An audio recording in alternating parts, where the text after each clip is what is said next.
दोस्तों आज हम आपके लिए लेकर के आए हैं एम विश्वेश्वरैया के बारे में। जी हाँ दोस्तों, उससे पहले अगर आप हमारे चैनल पर नए हैं तो चैनल को सब्सक्राइब कर दें और वीडियो पसंद आए तो वीडियो को लाइक भी कर दें। जी हाँ दोस्तों, विश्वेश्वरैया इनका जन्म 15 सितंबर 1860 को चिकबल्लापुर, कोलार, कर्नाटक में हुआ था। इनको भारत रत्न सर मोक्ष मुंडन विश्वेश्वरैया भी कहा जाता है। यह एक प्रख्यात इंजीनियर और राजनेता भी थे। उन्होंने आधुनिक भारत के निर्माण में महत्वपूर्ण भूमिका निभाई थी। भारत के निर्माण में उनके योगदान को देखते हुए उन्हें वर्ष 1955 में देश के सर्वोच्च सम्मान भारत रत्न से अलंकृत किया गया था।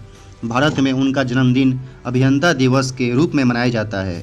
जनता की सेवा के लिए ब्रिटिश सरकार ने उन्हें knight commando of the British Indian Empire KCIE से सम्मानित किया। वो हैदराबाद शहर के बाढ़ सुरक्षा प्रणाली के मुख्य इंजीनियर थे और मुख्य अभियंता के तौर पर मैसूर के कृष्ण सागर बांध के निर्माण में मुख्य भूमिका निभाई थी। दोस्तों अगर बात करते हैं उनके प्रारंभिक जीवन के बारे में तो दोस्तों मोक्ष मुंडन विश्वेश्वरैया का जन्म कोलार जिले के चिकबल्लापुर में 15 सितंबर 1860 को एक ब्राह्मण परिवार में हुआ था। उनके पिता का नाम श्रीनिवास शास्त्री तथा माता का नाम वेंकाचम्मा था। उनके पूर्वज आंध्र प्रदेश के मोक्ष गुंडन से यहाँ आकर बस गए थे। उनके पिता श्रीनिवास शास्त्री संस्कृत के विद्वान और आयुर्वेदिक चिकित्सक थे। जब बालक विश्वेश्वरैया मात्र 12 साल के थे तभी उनके पिता की मृत्यु हो गई। उनकी प्रारंभिक शिक्षा उनके जन्म स्थान पर स्थित एक प्राइमरी स्कूल में हुई। तत्पश्चात उन्होंने बेंगलोर के सेंट्रल कॉलेज में दाखिला लिया। धन के अभाव में चलते उन्हें यहाँ ट्यूशन करना पड़ता था। इन सब के बीच उन्होंने वर्ष 1881 में BA की परीक्षा में प्रथम स्थान प्राप्त किए और उसके बाद मैसूर सरकार की मदद से इंजीनियरिंग की पढ़ाई के लिए पूना के साइंस कॉलेज में दाखिला लिया। सन 1883 की LCE व FCE परीक्षा में प्रथम स्थान प्राप्त करके उन्होंने अपनी योग्यता का परिचय दिया और इसको देखते हुए महाराष्ट्र सरकार ने इन्हें नासिक में सहायक इंजीनियर के पद पर नियुक्त किया। दोस्तों अब बात करते हैं उनके करियर के बारे में। जी हाँ दोस्तों, विश्वेश्वरैया एक इंजीनियरिंग की पढ़ाई के बाद उन्हें मुंबई के PWD विभाग में नौकरी मिल गई, जिन्होंने डेक्कन में एक जटिल सिंचाई व्यवस्था को कार्यान्वित किया। संसाधनों और उच्च तकनीक के अभाव में भी उन्होंने कई परियोजनाओं को सफल बनाया।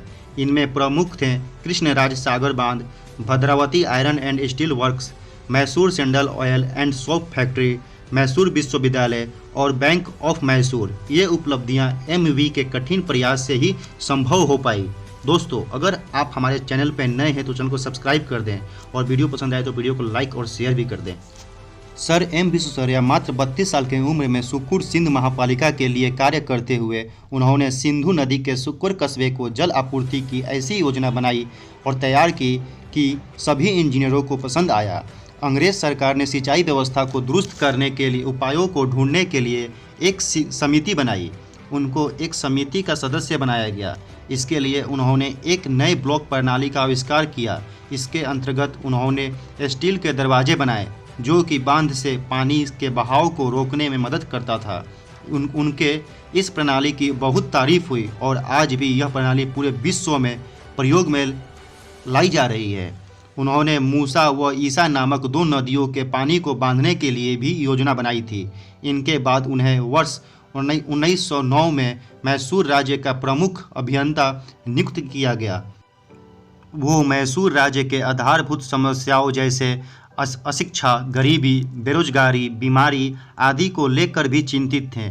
इन समस्याओं से निपटने के लिए उन्होंने इकोनॉमिक कॉन्फ्रेंस के गठन का सुझाव दिया। इसके बाद उन्होंने मैसूर के कृष्णराज सागर बांध का निर्माण कराया।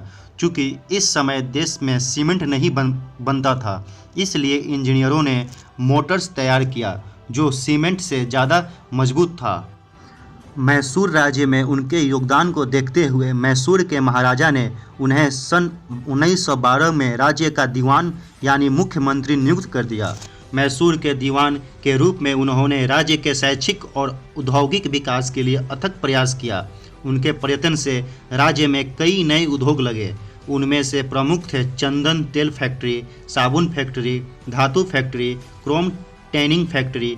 उनके द्वारा प्रारंभ किए गए कई कारखानों में से सबसे महत्वपूर्ण Bhadravati iron and steel works हैं। सर एम विश्वेश्वरैया स्वेच्छा से 1918 में मैसूर के दीवान के रूप में सेवानिवृत्त हो गए।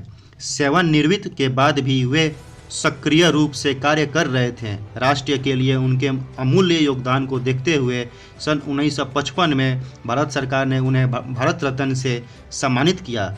जब सर एम विश्वेश्वरैया 100 साल के हुए तब भारत सरकार ने उनके सम्मान में एक डाक टिकट जारी किया। 101 की उम्र में 14 अप्रैल 1962 को विश्वेश्वरैया का निधन हो गया। अगर उनके सम्मान और पुरस्कार की बात की जाए तो इस प्रकार हैं। 1904 लगातार 50 साल तक London Institute of Civil Engineering की मानद सदस्यता। 1906 उनकी सेवाओं की मान्यता में केसर ए हिंद की उपाधि। 1911 champion of the Indian Empire. 1915 knight commander of the order of the Indian Empire. 1921